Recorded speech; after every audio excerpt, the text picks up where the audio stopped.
Assalamualaikum warahmatullahi wabarakatuh. Masih bersama lagi dengan Pak Miftah, guru SMP Negeri 55 Surabaya. Tetap semangat anak-anakku demi masa depan kalian. Kali ini kita akan belajar tentang bahasa Indonesia kelas 9 KD 4.5 yaitu menyimpulkan isi teks cerpen. Sebelum Pak Miftah membacakan contoh teks cerpen, ini perlu yang kalian ingat-ingat langkah-langkah menulis kembali teks cerpen atau cerita pendek. Yang pertama, dalam kegiatan menulis kembali teks cerita pendek terdapat beberapa langkah yang harus dilakukan, antara lain membaca, mendengarkan teks cerita pendek secara keseluruhan. Yang ketiga, mencatat pokok-pokok peristiwa dari teks cerita pendek yang telah kalian dengarkan atau yang kalian baca. Yang keempat, yaitu menemukan unsur-unsur intrinsik dari teks cerita pendek yang telah kalian dengarkan atau yang kalian baca.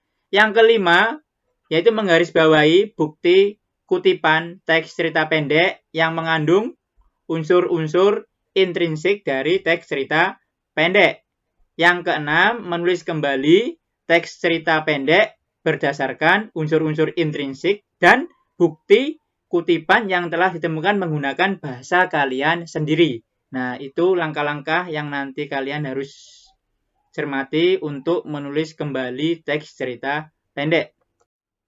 Nah, ini Pak Miftah bacakan contoh teks cerpen, kalian dengarkan dengan sebaik mungkin, semaksimal mungkin agar kalian nanti bisa memahami dan menulis kembali isi teks cerita pendek dengan bahasa kalian sendiri. Judulnya yaitu Rapor untuk Ibu. Aku berdiri gelisah. Mataku berulang kali melirik jam dinding yang menggantung di bawah foto presiden di dalam ruang guru. Sudah 8:30, para orang tua yang bersiap masuk kelas untuk mengambil rapor putra-putri mereka sudah berdatangan. Berusaha menenangkan diri, aku menghirup napas panjang. San, ngapain di sini? Lala berjalan bersisian dengan ibunya, berhenti untuk sekedar menyapaku. Nunggu, sautku enggan. Siapa yang ngambil rapormu? Ibuku. Belum datang, aku menggeleng sambil berusaha tersenyum tenang. Mungkin sebentar lagi akan datang. Mati-matian diriku meyakinkan diri sendiri bahwa ibu akan datang tepat waktu. Undangan wali murid dijadwalkan pukul 9. Selagi menunggu ibu, pikiranku melayang pada kejadian semalam. Ibu mau pinjam baju. Aku sedang menggoreng tahu kala itu, spontan berpaling dari wajan memandang ibu. Haduh, ibu kan cuma ambil rapor. Buat apa pinjam baju segala? Protesku. Baju ibu jelek-jelek kampungan. Ibu nggak mau bikin kamu malu. Ibu kembali membilas piring-piring kotor. Aku nggak pernah malu memiliki orang tua seperti ibu. Tapi ibu khawatir teman-temanmu akan mempermalukanmu. Seperti waktu kamu dipanggil cewek pemulung. Sama siapa itu? Kakak kelasmu itu. Ibu nggak mau kejadian tersebut terulang lagi. Ya, otakku masih menyimpan memori ketika Rudi meneriakku, cewek pemulung. Setelah sebelumnya melihatku membantu ibu mengorek-ngorek tempat sampah. Tak ada ampun untuknya. Aku menampar mulutnya dengan kekuatan penuh. Dia emosi. Memukulku, namun teman-teman memegangi tangannya. Kami digiring ke ruang kepala sekolah. Orang tua kami dipanggil. Kejadian tersebut menyakitkan. Meski demikian, apapun penilaian Rudi terhadap ibu, aku tetap tidak menyimpan secuil rasa malu atas profesi orang tuaku. Pekerjaan ibu halal kok, tidak merugikan orang lain pula. Ibu mau ke rumah bibi dulu, kata ibu setelah mengelap tangannya. Gak usah, Bu.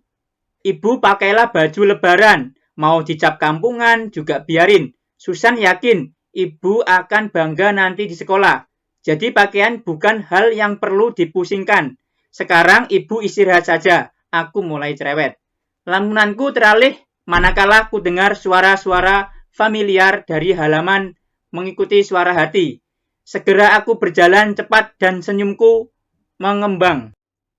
Ibu, teriakku gembira. Ibu sedang berbicara dengan satpam. Ia mengenakan terusan panjang merah, tampak sederhana dibandingkan orang tua teman-temanku.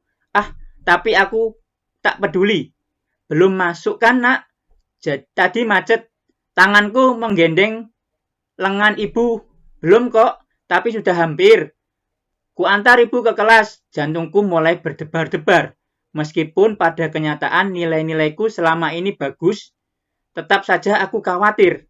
Akhirnya pukul 10:30 para wali murid keluar. Ibu sumringah ketika keluar kelas sambil menggepit raporku. Matanya berkaca-kaca. Nilaimu bagus-bagusan.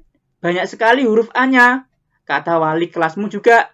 Jika di ranking, nilaimu pasti paling tinggi. Ibu bangga padamu. Suaranya berubah lirih, lalu tangannya menarikku ke dalam pelukannya. Kami berpelukan di depan kelas, keharuan membanjiri dadaku. Doakan ya, Bu.